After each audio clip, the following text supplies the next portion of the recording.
పరిశుద్ధుడా మీకు వందనాలయ్యా. ఇదిగో దేవా నీ సన్నిధి నుండి మేము వెలిగించుకున్నటువంటి క్యాండిల్స్ తీసుకొని మా కుటుంబాలకు వెళుతూ ఉంటున్నాము దేవా. మా జీవితాలను వెలిగింపజేయగలిగిన దేవుడవు నీవు నాయన, మమ్మల్ని వెలిగించిన వాడవు నీవు నాయన. అయ్యా మేము వెలిగింపబడి ఉండగా ఏ గాలి వచ్చినను, సుడి గాలి అయినను, చెడి వానలైనను కానీ ప్రభా నీ వెలిగించిన దీపం మారిపోదు. ఆ రీతిగా మమ్మల్ని వెలిగింపజేస్తున్న దేవా మీకు వందనాలు చెల్లిస్తూ, ఈ దీపము మా ఇంటిలో ఉన్నటువంటి చీకటిని తొలగించేదిగా, ఆశీర్వాదకరమైనటువంటి దీపంగా దీన్ని మలచమని యేసు నామమున అడుగుతున్నాను తండ్రి.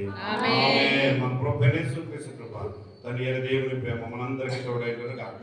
ఆమేన్. Happy happy Christmas. Merry merry Christmas. Happy happy Christmas. Merry merry Christmas. Happy merry Christmas. Merry happy అంటే ఏమన్నా Christmas. Happy happy Christmas. Merry merry Christmas. Happy happy Christmas. Merry merry Christmas. Yesu Kristu మహారాజుకి జై. సాధువైన గొర్రె పిల్లకి జై. మరియ తనయునికి జై. అరుడైన యేసయ్యకి జై. త్వరలో రాన ఇన్న మెసేజ్ జై.